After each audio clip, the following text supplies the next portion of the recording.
sahabat. Semua orang itu butuh sahabat, betul nggak? Butuh orang untuk saling membantu, tolong menolong.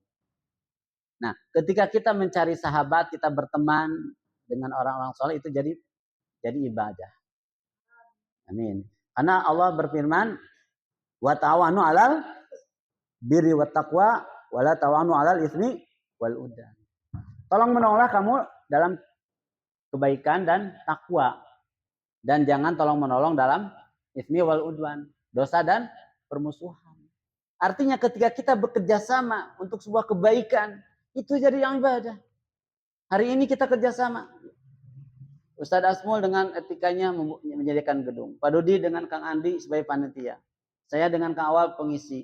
Ibu sebagai peserta. Ibadah bukan? Ibadah. Kerjasama, relasi, hubungan. Mungkin relasi yang paling kecil di rumah tangga ya Bu ya. Ada suami, ada anak. Itu ibadah.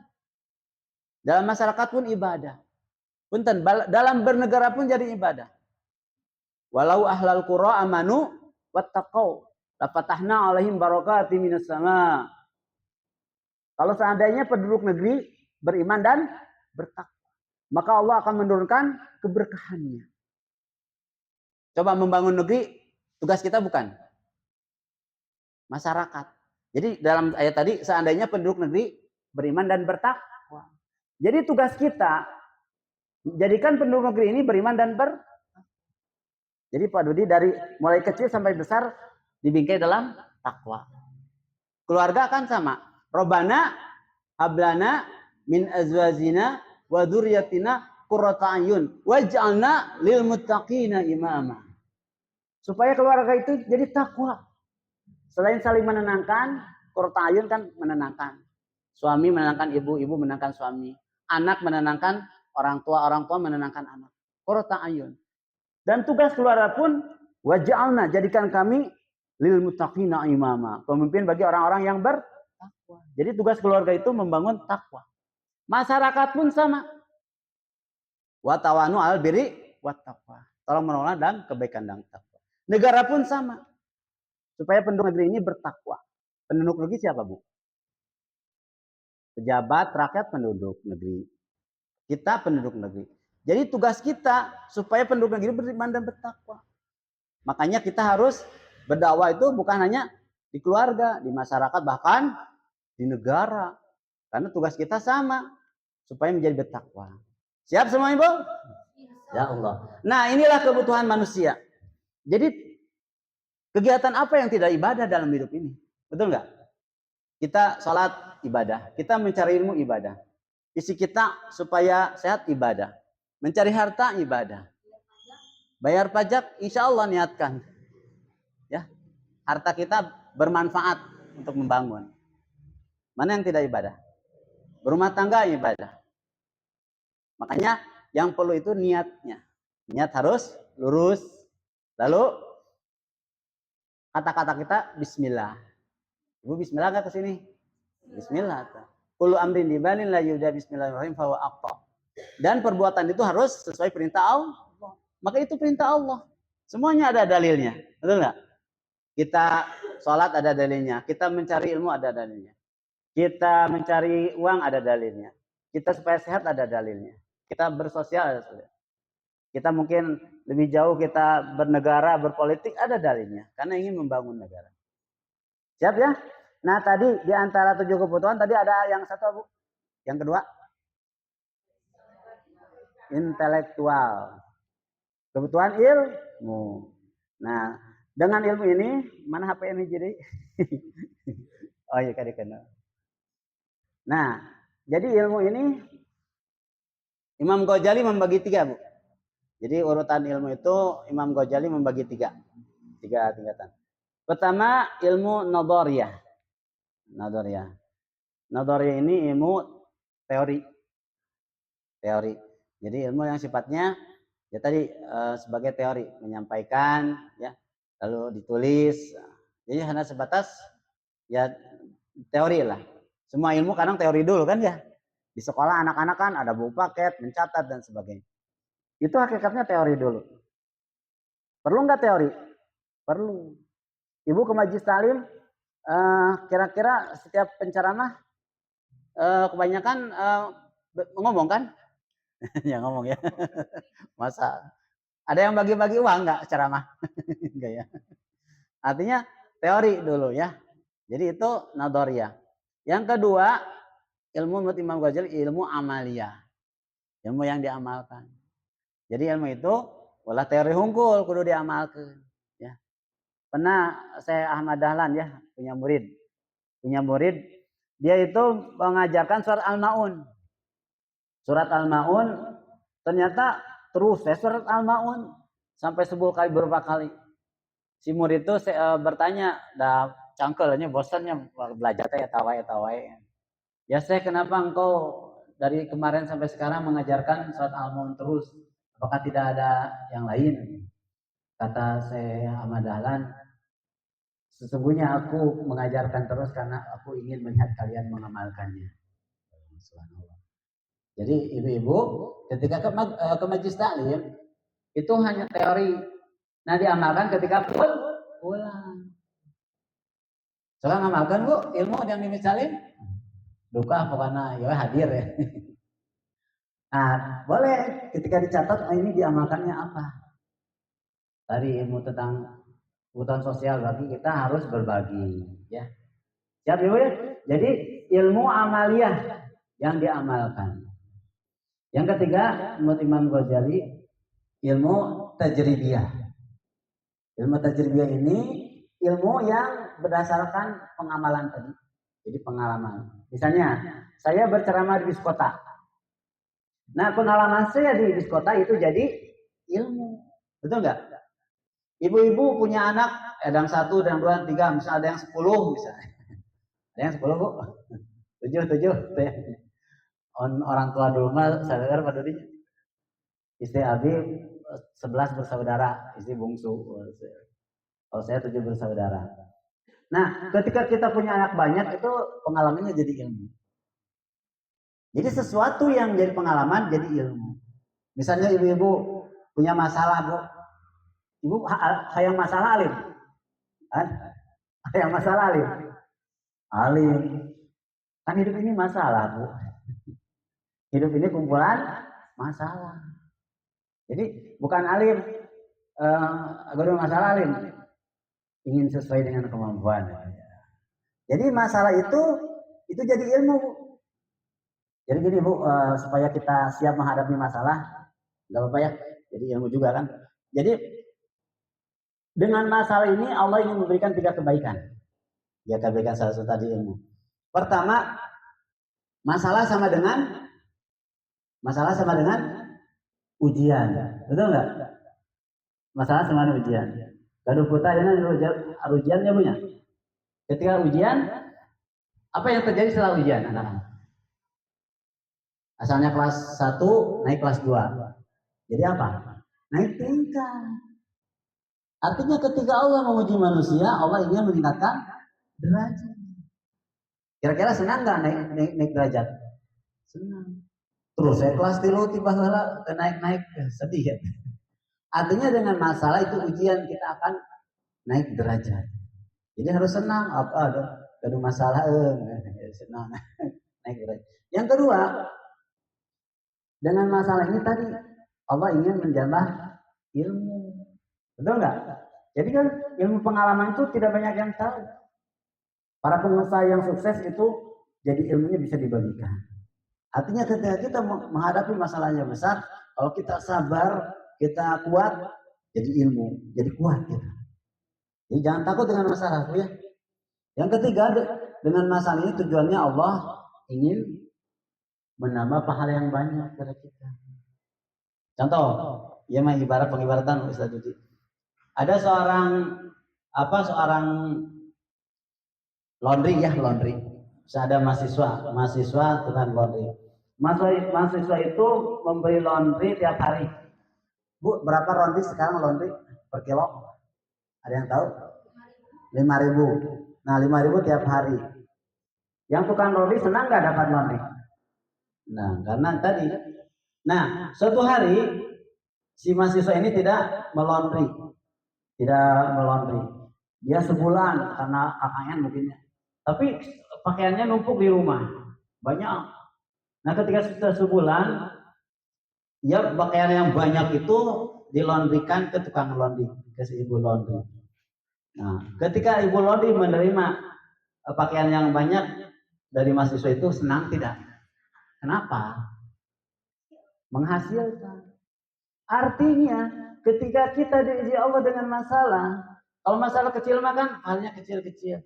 Ketika ada masalah besar, sebenarnya Allah ingin membuat kita banyak. Senang tidak kalau punya masalah gitu? Diberi pahala yang besar. Enggak juga. Karena masalah yang paling berat dalam hidup para nabi. Para nabi diberi masalah yang besar karena derajatnya pun besar. Artinya kalau kita mendapat amanah kan berat, tapi di sana ada pahala yang besar. Ada naik derajat, naik level, ya. Jadi insya Allah seorang muslim harus siap. Siap ya? Nah ini. Jadi apa pembagian ilmu? Yang pertama ilmu nadhariyah, kedua ilmu amaliyah, ketiga ilmu. Nah yang terakhir materi terakhir, nah supaya semangat belajar, keutamaan mencari ilmu. Nah, terakhir baru dia. Keutamaan mencari ilmu. Karena sekali lagi,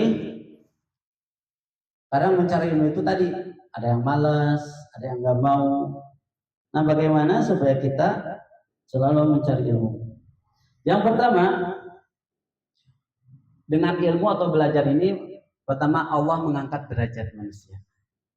Dia angkat derajatnya. Seperti tadinya mirip dengan tadi.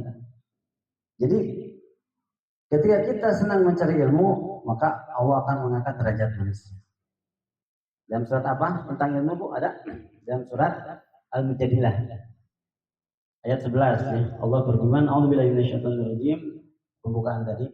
Yarfa'illahu alladziina aamanu minkum walladziina utul ilma darajat. Allah akan mengangkat derajat orang-orang beriman di antara kamu dan orang-orang berilmu beberapa derajat. Jadi kalau ingin diangkat derajat oleh Allah, senang mencari ilmu. Nah, mencari ilmu itu kan kalau secara formal mah ada apa Bu? TK, SD, SMP, SMA, kuliah. Kuliah S1, S2, S3, STLR. Pusing.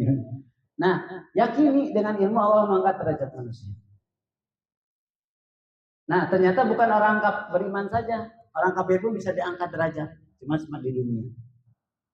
Pernah almarhum B.J. Habibie ya, dia kan profesor betul kan? Nah di Jerman itu dia kuliah bersaing dengan siapa? Benar, dengan orang Yahudi.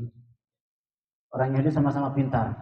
Nah, ternyata orang Yahudi itu menerapkan belajarnya, memilih waktu seperti orang Islam tahajud. Di tengah malam bangun, tapi dia belajar. Nah ketika ngobrol dengan Ustaz B.J. Habibie, orang Islam itu aneh, sudah diberi petunjuknya tidak mau mengerjakannya. Artinya dengan malam itu bisa untuk belajar itu jadi cepat nempel. Nah orang Yahudi itu cerdas karena belajar mengikuti waktu orang Islam. Itu saingannya B.J. Habibie. Dan subhanallah Ibu, bentarnya, kenapa hari ini negara superpower siapa saja ada tahu negara superpower? Amerika, apalagi Jepang misalnya. Ternyata karena perhatian ilmunya tinggi. Misalnya Jepang, ketika dibom oleh Amerika, di mana Bu? Nah, yang apa? Hiroshima, Nagasaki. Kaisar itu ketika sudah dibom itu dia bertanya, berapa guru yang masih hidup? Jadi bertanya, kuliahkan lagi. Termasuk di Amerika kemarin saya nonton ini. Jadi ada pelatih bulu tangkis melatih di Amerika, klub Amerika. Ternyata kata dia ditanya bagaimana perhatian penduduk Amerika kepada bulu tangkis. Kata dia tidak terlalu antusias katanya. Karena mementingkan kuliah sekolah. Jadi misalnya anaknya itu ikut klub bulu tangkis, tapi dia sekolah. Nah, yang diutamakan sekolahnya dulu. Nah, itu subhanallah, perhatian ilmunya. Bahkan pernah baca di parlemen, di gedung-gedung gedung DPRD dan sebagainya, itu ada khusus ruangan perpustakaan. Jadi untuk anggota dewan yang ada itu ada perpustakaan khusus, termasuk di Amerika. Terlepas dari moral dan ya tadi kerusakan, tetapi perhatian kepada ilmunya tinggi. Karena salah satu kunci ilmu itu apa? Membaca. Sehingga Allah memberikan Al-Quran surat pertama tentang Iqra, membaca. Kunci ilmu membaca. Nah, jadi sekali lagi, kalau ingin diangkat derajatnya oleh Allah, senangi ilmu. Mengapa dulu Islam jaya? Betul. Jaya kejayaan Islam ada 2 kota. Ada yang tahu, Bu? Di mana saja? Pertama di Andalusia, Spanyol. Spanyol itu bukti kejayaan Islam. Sekarang mas Spanyol teh di gereja ya, Andalusia itu. Yang kedua, Baghdad. Itu bukti kejayaan Islam. Punten, dulu mah orang-orang Eropa itu belajar ke sana. Jadi ke Baghdad. Karena punten, pernah ada cerita. Jadi dulu orang Eropa itu sampai Pangeran Charles berapa itu tidak mengenal mandi gitu. Jadi cara mandi cina Bu. Jadi orang Eropa dulu cara mandi. Nah, ketika tahu tentang mandi itu dari Islam. Satu lagi Pak, percaya tidak percaya tapi harus. Kenapa orang-orang Barat pakai sepatu yang tinggi? Tahu hak yang tinggi sehingga jengke gitu. Nutara biasa dijalikan. Kenapa? Katanya tadi karena belum mengenal ilmu. Jadi tentang apa namanya tentang cebok lah intinya. Jadi dulu katanya orang-orang Eropa itu kalau puntennya yang mesti sopan, BAB itu sembarangan. Di mana awe itu. Nah, supaya tidak menginjak maka dibuatlah sepatu tinggi. Jadi sepatu tinggi itu supaya tidak menginjak kotoran. Saking terbelakangnya. Nah, setelah mengenal ke Islam, maka ada sistem bersuci. Subhanallah. Jadi dulu orang Eropa itu belajar ke Islam. Termasuk tadi Baghdad dan Andalusia itu bukti kejayaan Islam. Karena apa? Perhatiannya kepada ilmu. Sehingga di Baghdad ada perpustakaan Al-Ma'mun. Itu perpustakaan besar. Semuanya belajar ke sana. Di Andalusia itu para ulama. Sehingga punten yang menemukan penemuan-penemuan itu sebelum orang Barat itu orang Islam dulu. Al-Jabar, matematika. Ar-Raji, kimia. Ibnu Sina, kedokteran. Itu semuanya dari Islam. Karena perhatian ilmunya sangat tinggi.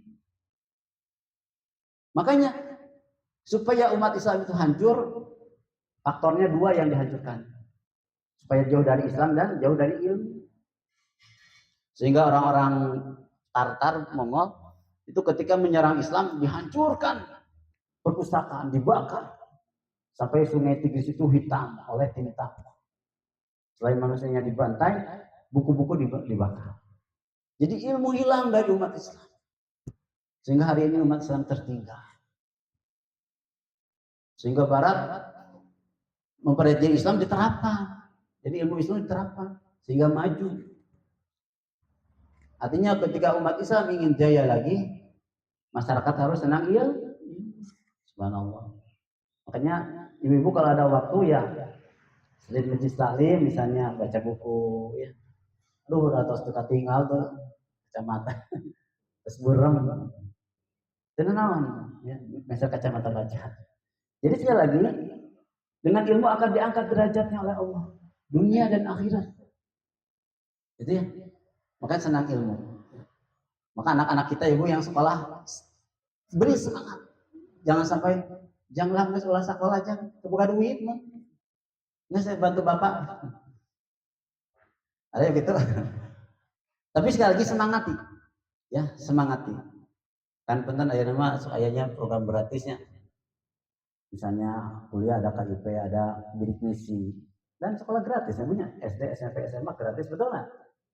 Nah, itu supaya kita senang ilmu. Jadi sekali lagi, pribadi yang akan diangkat derajatnya, keluarga yang diangkat derajatnya, masyarakat yang akan diangkat derajatnya, negara yang akan diangkat derajatnya oleh Allah yang senang ilmu, senang membaca, senang kemistalin, senang dengan ilmu. Siap ya? Jadi sekali lagi, dengan belajar, dengan mencari ilmu, Allah akan mengangkat derajat. Bisa dibuktikan pun ya, suatu masyarakat yang senang ilmu, misalnya punten di suatu daerah, kadang masyarakat tuh sudah SDT malas sekolah, tapi atau ada keluarga yang walaupun maksakan dia terus anaknya sekolah, ternyata subhanallah jadi beda bu ujungnya, anaknya pada sukses berhasil jadi dokter, karena tadi maksakan dengan ilmu, karena janji Allah akan diangkat derajat. Ya, siap ya. Jadi ketika kita senang dengan ilmu, Allah akan mengangkat derajat kita. Ya. Baik pribadi, keluarga, masyarakat, negara, insya Allah. Yang kedua, keutamaan ilmu, belajar. Mencari ilmu itu jalan menuju surga. Sekali lagi, cari ilmu jalan menuju surga. Tadi dalam hadis disebutkan Rasul bersabda, "Man salaka tariqan yaltafisu bihi ilma, sahalallahu tariqal jannah." Man salaka barang siapa yang salaka mencari, menempuh. Man salaka tariqan jalan, menempuh jalan. Nah, man salaka tariqan salal jannah. Minal ilmi, menempuh jalan untuk ilmu, sahalallahu tariqal jannah. Allah akan memudahkan jalan ke surga. Subhanallah. Jadi mencari ilmu itu jalan ke surga. Ibu hayang ke surga? Insya Allah ibu tos saya jatahnya saya menjadi staklimnya. Itu bisa ke surga kumpul. Matak semangat ketika hadir di majlis-majlis taklim. Tapi majlis taklimnya apakah di daerah atau pernah di Masjid Agung, Al Jabar, atas? Niatkan ketika ada majlis taklim, niatkan karena Allah, ingin mencari ilmu karena Allah. Karena mencari ilmu jalan menuju surga. Matak wajar ya punya. Banyak yang kurang minat majlis taklim misalnya. Karena jalan menuju surga itu berat. Dalam hadis disebutkan jadi hujibatul nar bisyahwat. Hujibatul nar bisyahwat. Wa hujibatul jannah bil makari. Jalan menuju surga itu jalan menuju neraka itu penuh syahwat, kesenangan. Jadi amun karsepun tapi tidak ada perintah dari Allah itu jalan neraka, bentan judi ya. Binjol ya. Zina, apalagi warna yang bersifatnya syahwat, kesenangan, kemaksiatan, tapi tidak itu dilarang, jalan menuju neraka. Sebaliknya, wajibatul jannah bil makari. Dan menuju surga itu penuh makari. Makari itu apa? Yang tidak disenangi. Karohah, dibenci. Karohah itu kan tidak senang, dibenci. Jadi kalau kita tidak senang dengan perbuatan baik, itu jalan menuju surga. Jadi nafsu kita tidak menginginkan. Walaupun iman kita tidak benar tuh, tapi nanya haroream. Itu jalan menuju surga. Termasuk penyesalin. Saya dulu dengan Ustaz Dudi yang di Al-Hikmah mengadakan penyesalin. Dulu pertama ini, saya itu senang membuat penyesalin. Sampai di UPA, di TSM, di Pusdahi. Sekarang belum jalan lagi, insya Allah setelah Muharram. Itu senang. Cuman pesertanya itu tadi bisa dihitung ya. Itu jalan menuju surga. Maka ibu-ibu, nanti kalau ada perintah Pak Dodi bisa ada taklim di UPA, beri gitu ya. Mungkin di apa sadunya di mobilan. Ayo di mobilan ya. Tapi ketika kita udunan misalnya ibu mengeluarkan ayam naik Grab, itu insya Allah jadi jalan menuju surga. Siap ya Bu ya? Jadi sekali lagi belajar mencari ilmu jalan menuju surga. Selanjutnya talabul ilmi ini, nah, ibu ingin dunia, ingin akhirat, harus dengan ilmu. Ini walaupun bukan hadis katanya, tapi ini benar. Ya bukan isinya benar, walaupun bukan dari hadis. Man arada dunya fa'alai bil ilmi. Wa man arada al-akhirah fa'alai bil ilmi. Wa man arada huma fa'alai bil ilmi. Kalau engkau ingin mencari dunia dengan ilmu. Kalau engkau ingin mencari akhirat dengan ilmu. Kalau engkau ingin mencari dua-duanya dengan ilmu. Jadi keutamaan ilmu itu bisa manfaat dunia dan akhirat. Karena sekali lagi, sesuatu itu ada ilmu. Seperti tadi kebutuhan kita. Sehat ada ilmunya. Untuk finansial yang bagus ada ilmunya. Apalagi untuk sosial yang bagus ada ilmunya. Semua ada ilmunya. Makanya dengan ilmu itu dunia akhirat akan kita dapat. Ketika kita malas untuk mencari ilmu, dunia tidak dapat, akhirat tidak dapat. Siap ya Bu ya? Jadi sekali lagi, ilmu itu mencapai dunia dan akhirat, kebahagiaan dunia dan akhirat. Sehingga dalam pembagiannya ilmu itu ada fardu ain ilmu itu ya. Fardu ain itu wajib yang kita cari. Tentang akidah, ya, fikih atau tentang ibadah itu fardu ain. Setiap kita harus belajar ya Bu ya. Jangan sholat tidak tahu caranya, wudhu tidak tahu caranya. Ada sifatnya fardu ain. Yang kedua ada sifatnya fardu kifayah. Seperti apa Bu fardu kifayah? Salat jenazah ya. Apakah jadi fardu ain Ibu Bu? Wajib kita untuk salat jenazah? Ya kalau tahu ya bagus. Tapi kalau bisa tidak semuanya tahu. Misalnya di sini yang tahu salat jenazah, cara memandikan ketua majelis taklim saja misalnya. Itu fardu kifayah. Ada ilmu yang sifatnya untuk kemaslahatan. Ya. Misalnya skill ya. Tentang public speaking, tentang cara memasak, tentang ya yang dibutuhkan. Untuk itu bisa. Itu pokoknya dunia dan akhirat dengan ilmu. Yang sekiranya bermanfaat, cari ilmu. Ya. Jangan sampai malas mencari ilmu. Ibu punten di sini hadir semua itu targetnya atau ada yang tidak? Ya nggak apa-apa ya. Jadi ini pilihan Allah datang ke sini.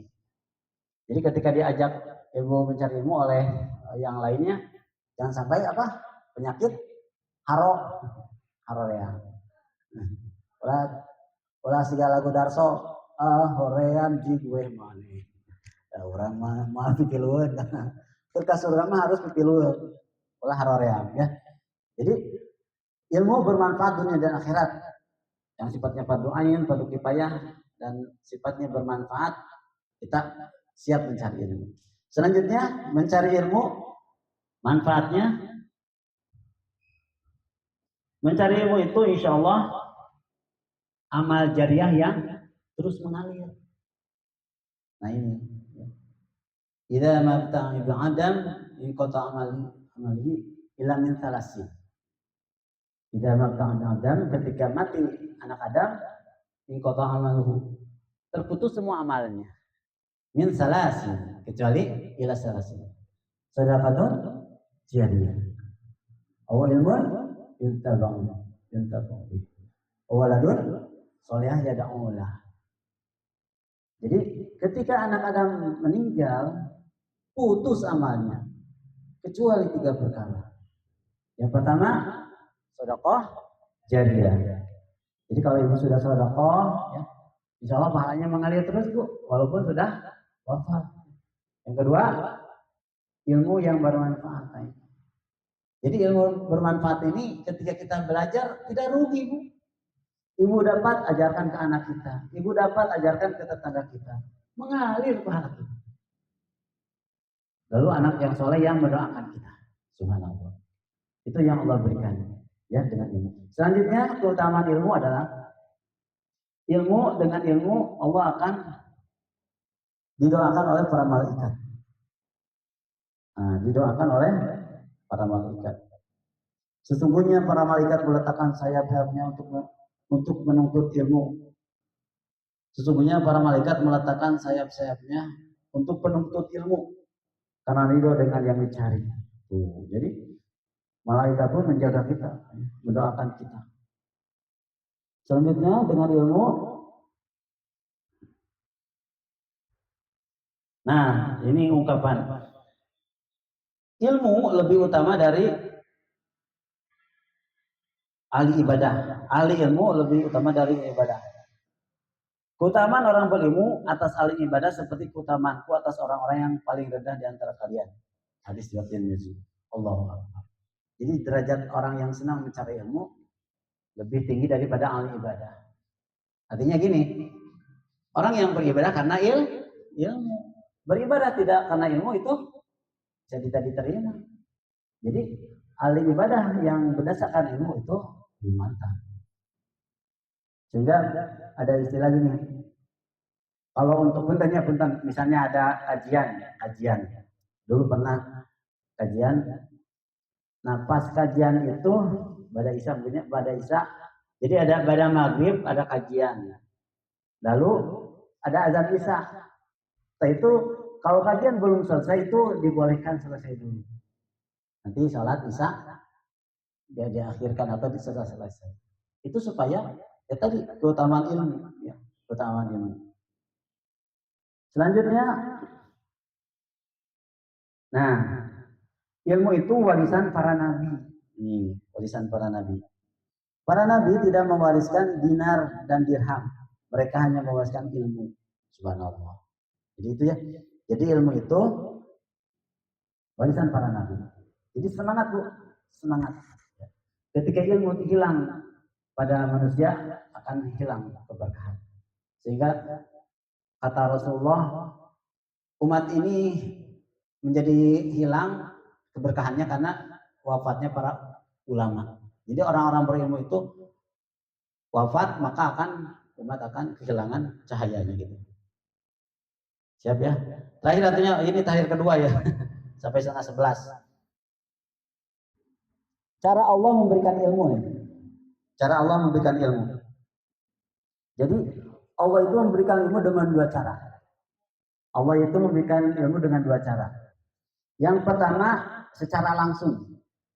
Allah memberikan ilmu secara langsung. Nah, secara langsung itu ada dua. Pertama ada wahyu. Wahyu itu untuk siapa? Para nabi. Jadi khusus para nabi. Jadi Allah memberikan ilmu secara langsung berupa wahyu para nabi. Kita tidak mungkin. Tapi ada yang kedua yaitu ilham. Ilham itu kepada siapa pun bisa kan? Ya, itu. Jadi ilham ketika kita sedang pusing-pusing jawab, oh ini solusinya, itu Allah memberikan. Saya pun dapat ilham, kan ilham, wah ya. Jangan sering, awal so kayak ilham kan amanan nanti, itu ilham dari Allah. Seperti Umar bin Khattab ya, yang dicontohkan Umar bin Khattab diberi ilham para sahabatnya. Jadi ketika bingung Allah memberikan jalan keluarnya. Ya.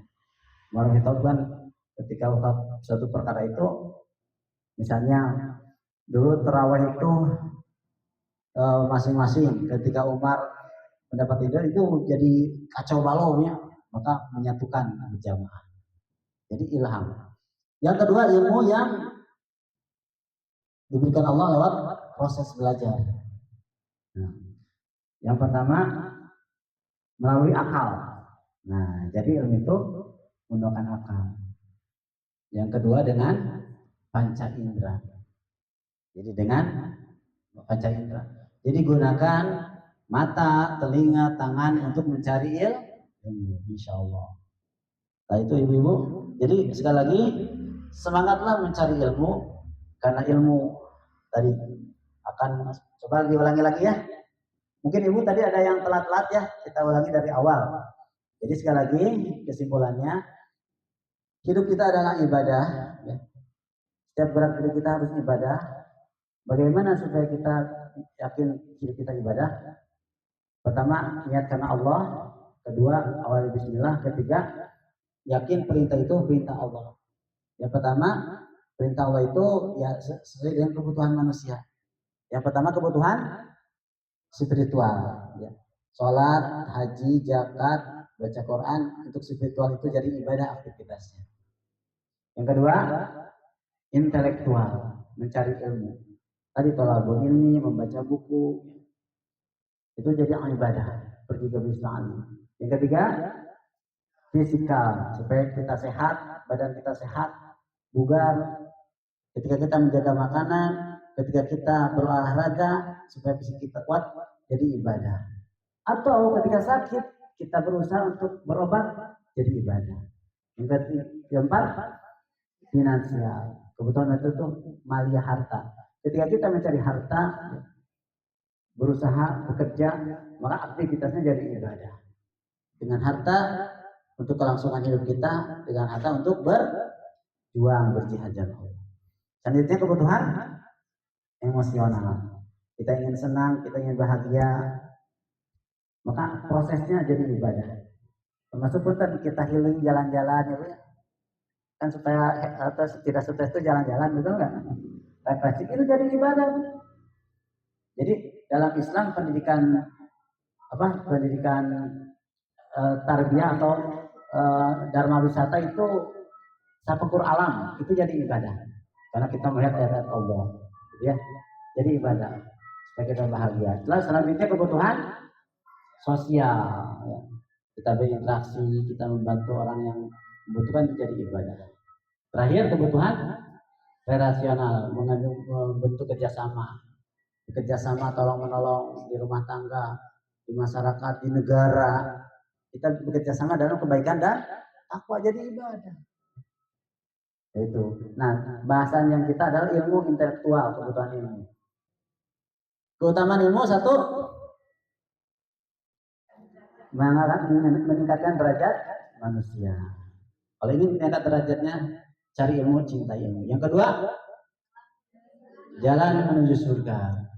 Yakinilah langkah kita menuju surga. Termasuk panitia, peserta, penceramah, jalan menuju surga. Yang keempat,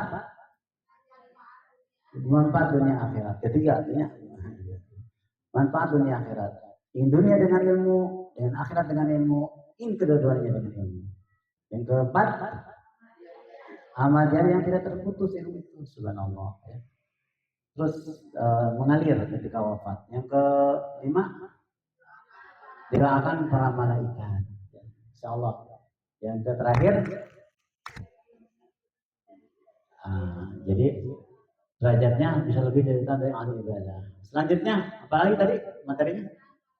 Warisan para nabi. Ada materi yang lain tadi apa? Allah memberikan ilmu dengan cara langsung berupa wahyu bagi para nabi, ilham bagi selain nabi, orang soleh. Yang kedua, secara tidak langsung menggunakan akal dan ilmu. Nah, terakhir 2 kali mencari ilmu dalam kapasitas hadir. Jadi mendatangi majelis ilmu ada 3 nih. Yang pertama, tabligh akbar. Tabligh akbar. Pernah Gus hari tabligh akbar? Nah, itu mencari ilmu lewat tabligh akbar, jamaahnya banyak. Kalau di biskota mah berarti tabligh asgor. Ya, sedikitannya awalnya paling sedikit 5 orang, ada renya paling banyak 60-nya sesuai penumpangkan. Yang kedua, tabligh akbar, tabligh. Yang kedua, taklim. Nah, jadi tingkatan menghadiri ilmu itu tabligh akbar. Jadi banyakan. Yang kedua, taklim. Nah, seperti ini mingguan. Yang ketiga, menghadiri taklim itu metode tarbiyah, kelompok kecil. Nah, ini bagian dari taklim juga. Jadi insya Allah kita akan diangkat derajatnya ketika kita semangat dengan 3 konsep taklim atau tabligh, taklim, tarbiyah. Itu semuanya ilmu di dalamnya. Tabligh akbar, ustaz terkenal. Cuma sistem tabligh akbar mah jibarho, ngaji bubar. Karena kan selewat ibunya. Penting resep. Taklim. Nah, taklimnya insya Allah kalau dicatat jadi jipel, ngajinya napel, ya. Terus jimal, ngajinya diamalkan. Nah, dengan sistem tarbiyah kelompok kecil, insya Allah itu kekeluarganya dapat. Nah, insya Allah ya. Nah, itu mungkin ibu-ibu silakan senangi ilmu dengan cara apapun ya. Lalu membaca, mendengarkan, itu pun jadi ilmu. Subhanallah. Hatur nuhun ibu-ibu, alhamdulillah saat atau 10:30 kurang 5. Jadi sekali lagi semoga Allah menjadikan kita ahli ilmu, senang dengan ilmu, Karena dengan ilmu Allah akan mengangkat derajatnya, dengan ilmu kita akan diberi jalan mudah ke surga, dengan ilmu amalan kita terputus, dengan ilmu insya Allah dunia akhirat kita dapat, dengan ilmu utama ya, dengan ilmu kita melanjutkan pewaris para nabi, dengan ilmu insya Allah kita akan semakin diangkat derajatnya Allah. Mungkin demikian yang benarnya dari Allah diterima, yang salahnya dari sendiri mohon dimaafkan. Boleh berpantun Ibu? Kalau ada jarum yang patah, jangan disimpan di dalam peti. Kalau ada kata yang salah, jangan disimpan di dalam hati. Berarti maafkan, jangan dendam ya. Kalau ada kesalahan orang itu lupakan, maafkan. Jadi kawan, cuci tangan sampai bersih. Cukup sekian, terima kasih. Atau beli kue ke situ. Salahnya. Ke situ beli kue. Ke situ beli kue, sakit tuh Apa dan? Assalamualaikum warahmatullahi wabarakatuh.